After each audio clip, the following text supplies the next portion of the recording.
کیا آپ نے کبھی یہ محسوس کیا ہے کہ آپ کی زندگی بس پروگرامڈ طریقے سے چل رہی ہے؟ صبح اٹھنا، کھانا پینا، سونا، تھک کر دوبارہ سو جانا۔ کیا آپ واقعی زندہ ہیں یا بس آٹو پائلٹ پر ہیں؟ قرآن کا ریفرنس کیا کہتا ہے؟ وما خلقت الجن والانس الا لیعبدون۔ اور میں نے جنات کو اور انسان کو صرف اپنی عبادت کے لیے پیدا کیا، اس لیے پیدا کیا تاکہ وہ میری عبادت کریں۔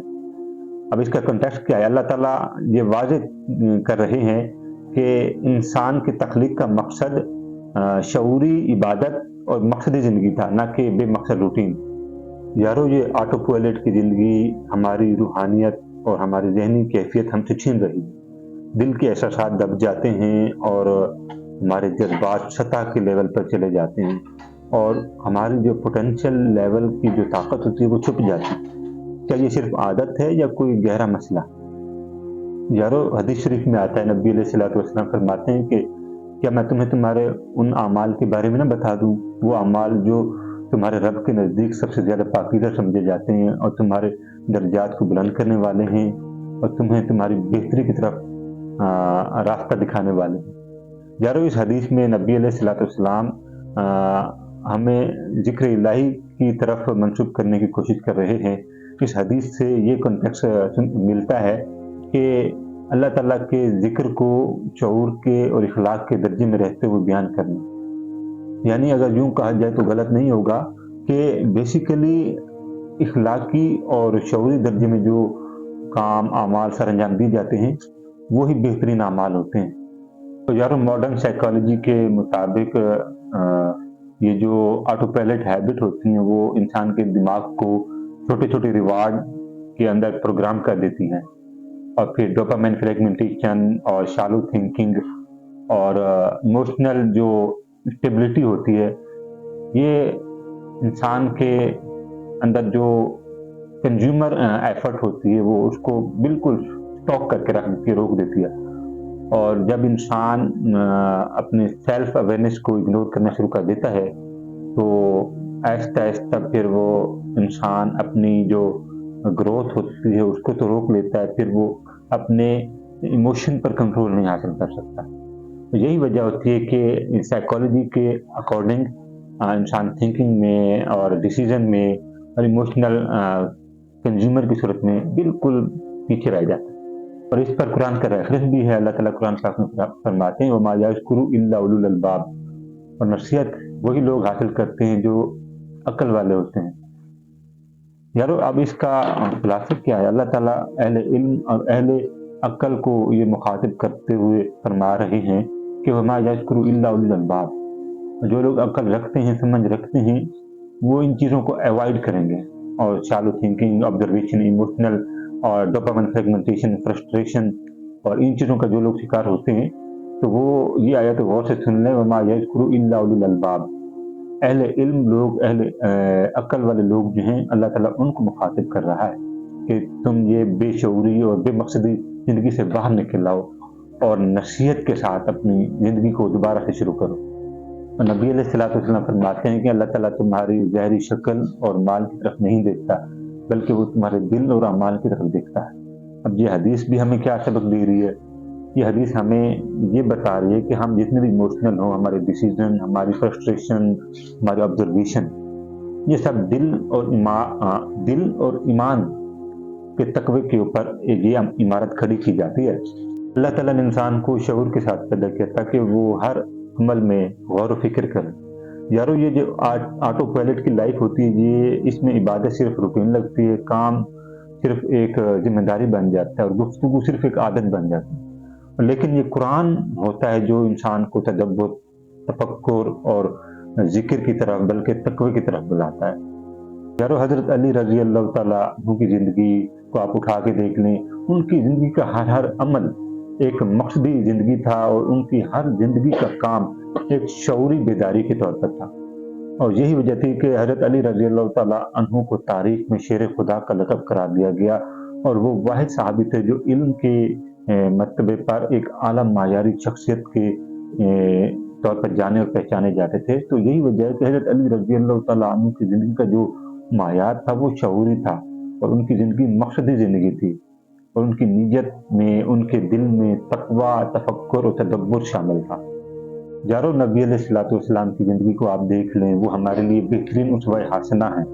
نبی علیہ الصلوۃ والسلام کی زندگی کبھی بھی آٹو پائلٹ نہیں تھی، بلکہ ان کا ہر عمل، ہر قول فعل ایک پرپوزفل تھا ہمارے لیے، آپ کے لیے، ہم سب کے لیے۔ نماز ہو، چلنا ہو، گفتگو ہو، تبلیغ ہو، تجارت ہو، کاروبار ہو یا گھریلو زندگی ہو، نبی علیہ الصلوۃ والسلام کی زندگی ہمارے لیے ایک اسوہ حسنہ تھی۔ نبی علیہ الصلوۃ والسلام کی حدیث بھی ہے، فرماتے ہیں کہ انما الاعمال بالنیات، مال کا جو دار و مدار ہے وہ نیتوں پر ہے۔ قرآن پاک میں یہ بھی حکم ہے نا کہ جس کا مفہوم ہے کہ کہہ دیجئے میرے بندوں سے کہ تم اعمال کرو، اللہ تمہارے اعمال کو دیکھے گا۔ وَقُلْ اعْمَلُوا فَسَيَرَى اللَّهُ عَمَلَكُمْ، اور کہہ دیجئے میرے بندوں سے کہ تم عمل کرو، اللہ تمہارے اعمالوں کو دیکھے گا۔ یارو ذرا سوچیں، آپ کیا کر رہے ہیں، میں کیا کر رہا ہوں؟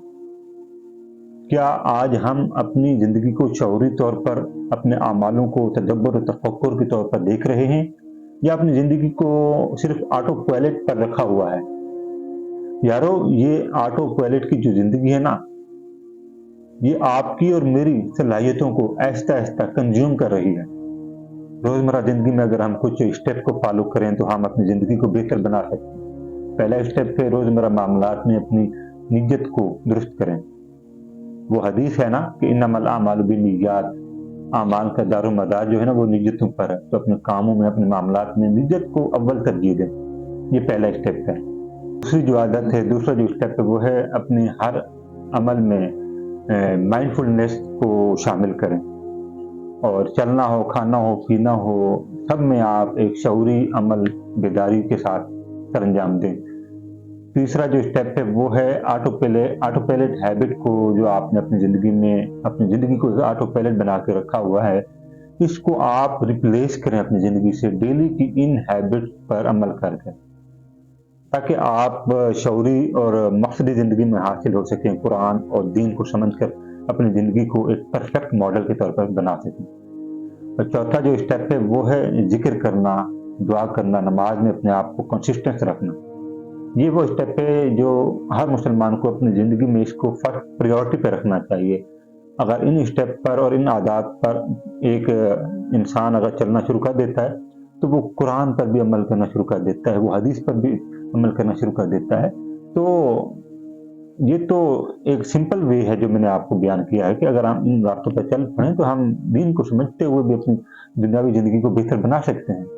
یارو ایک نوجوان صحابی کا واقعہ میں پڑھ رہا تھا، میں آپ کو مختصر بیان کر دیتا ہوں تاکہ آپ کو سمجھ آ جائے کہ ایک نوجوان صحابی جو حالت ایمان سے پہلے اپنی لائف کے اور اپنے معاملات کو اپنی مرضی سے گزارا کرتے تھے، جیسے وہ اسلام کی طرف راغب ہوئے اور اسلام قبول کیا اور صحابی کا درجے پر فائز ہوئے اور اپنے علم کو اور اپنی زندگی کو ایک بیداری اور مقصدی زندگی میں شامل کیا، تو پھر ان کی زندگی بدلی۔